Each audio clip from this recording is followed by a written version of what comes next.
Daddy. Ginagawa mo, de. Yung dating kulungan ng baboy, ganyan yon. Ginawa niya ng kulungan ng crayfish. Kasi dyan na niya ilalagay. Pinapakinis niya yung yung mga pader-pader para hindi gagabang yung crayfish palabas. Tapos nilagyan na rin niya ng net. Dating ganyan yan, guys. Tapos nilipat na yung baboy doon sa kabila. Ayan. Pararami ni Daddy ang crayfish. O, de. Ayan. Pakita mo yung pinapahid mo. Ayan. Anong tawag dyan? Flexiband. Ayun. Ayun ang tawag dun, guys. Flexiband. Ayan, guys. Makinis na. Tapos nilagyan niya pa ng semento. Yan. Yan, hanggang lapag. Nilagyan ni Daddy. Tapos nilagyan niyang net para hindi papasok yung mga chicken. Kanilang magiging bahay. Diyan sila magpaparami.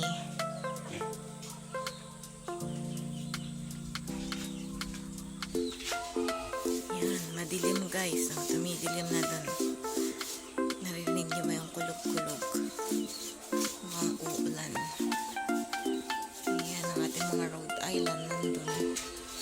Ayan, o, ayan. Nagsiangat sila dito.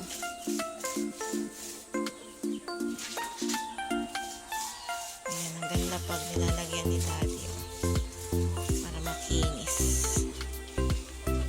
And then makinis na.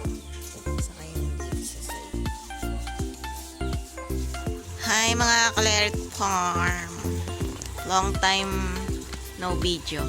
Charis. So yan guys, for today's video. Ayan na yung ginawa ni Daddy. Nilagay na niya dyan yung mga crayfish. Daddy, ang tawag doon? Oxygen? Filter.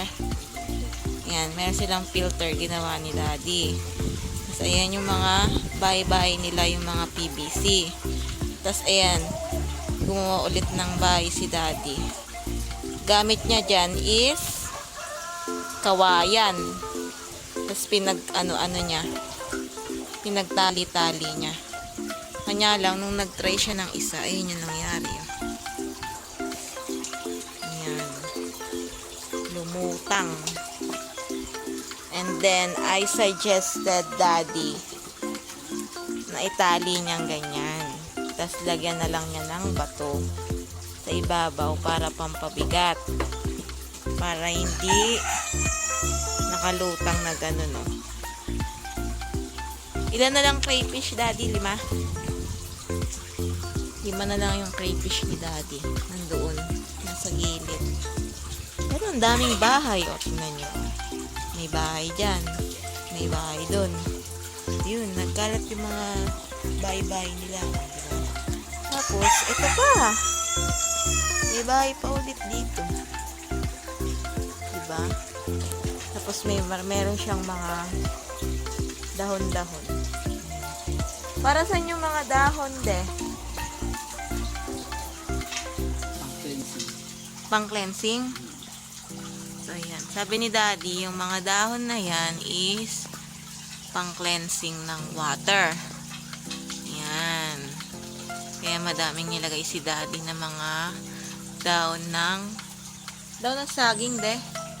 Ano yung isa? Daon ng buko. Yun. May daon ng buko. Mayroong kangkong. Ayan, ang nilagay ni Daddy dyan. Diba? Tapos nilagyan na ni Daddy ng net yan. Ayan. Para hindi papasok yung mga... Kasi paggabi guys, nandun yung mga manok. Doon sila natutulog. Tapos makikita mo na lang may tae dyan. Kaya ayan. Nilagyan na ng net ni Daddy. Tapos ayan ang pintuan nila, net din. Ayan ang ginagawa ni Daddy. Ayan. So, ayan guys. Tatry na ni Daddy.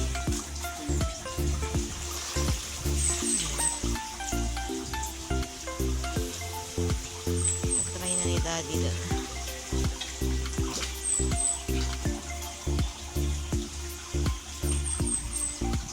Kailangan may bato pa para pampabigat.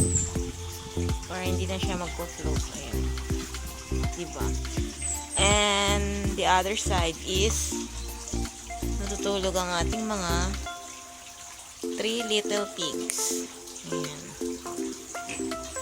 Yung isa hindi. Ayun.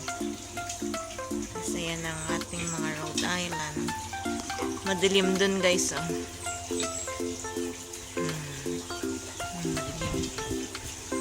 Meron tayong bagyo. Ayan, nakalutang. Oh.